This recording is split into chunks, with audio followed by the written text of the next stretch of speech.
social media Alaikum warahmatullahi wabarakatuh. Idi Mubarak.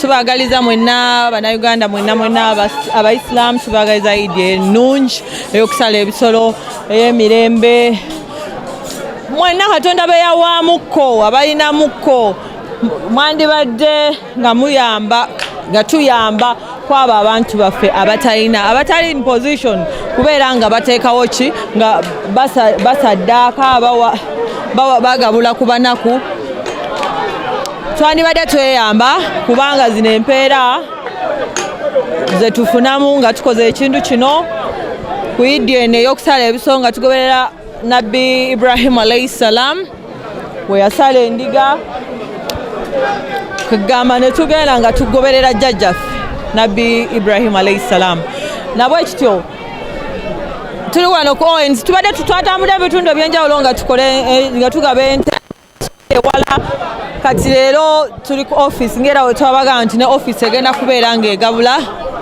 kati tuli wano n'abantu ab'enjawulo abazze nga tulaba nti tugabula okugabula tekitegeeza nti oli mugagga nnyo oba oyina nnyo wabula ku kitono Katonda kye yakuwa weerekerezaako n'oddizaako banno era tubagaliza Idi ennungi nga kubanga kati holiday egenda kubeera mpanvu mukko Idi eno ebala ennaku 3 kati tutandise Friday, Saturday, Sunday tuli mu Idi ate ku Monday tulina Heroes Day kitegeeza tuddayo okukola ku lunaku lwokubiri bannange atakoze sente zimala weekend mpanvu mukko naye tusaba Allah atuteeremu ekkubo watali kkubo atusomoseze manyi bangi mugenda vaayo mu nvume naye bambi nze newe mu nvuma nze Namyalo atakoowa atakogga atatya biduduma. First of all, I would like to call upon all Ugandans, the Muslim brothers and sisters. I'm humbly wishing you a happy Idi.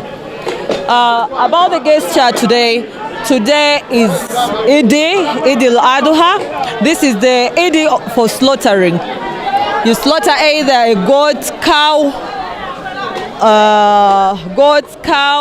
or a sheep, camel. Those are the animals we slaughter in remembrance of our dear Prophet Ibrahim alayhi salam, as he tried to slaughter his only son as directed by God, but fortunately God sent to him a sheep and told him, don't slaughter your son. I've provided you with an animal, which was the sheep, to slaughter. So we are following that in remembrance of our dear Prophet Ibrahim alayhi salam. Kindly to all Ugandans, we are here at Office of the National Chairman NRM, His Excellency Kaktam 70 Habura. We are not doing this just because we have too much, but it's compulsory. It's our mandate to do it, as we follow the footsteps of our grandfather,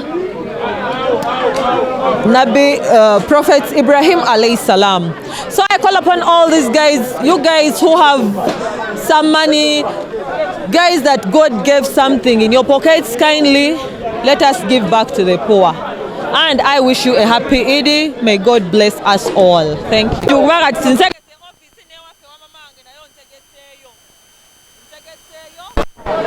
Mwabekika kyange balowooza nti muninako oluganda nga sobodde kujja okitegeeza toli wa mugaso mu bulamu bwange.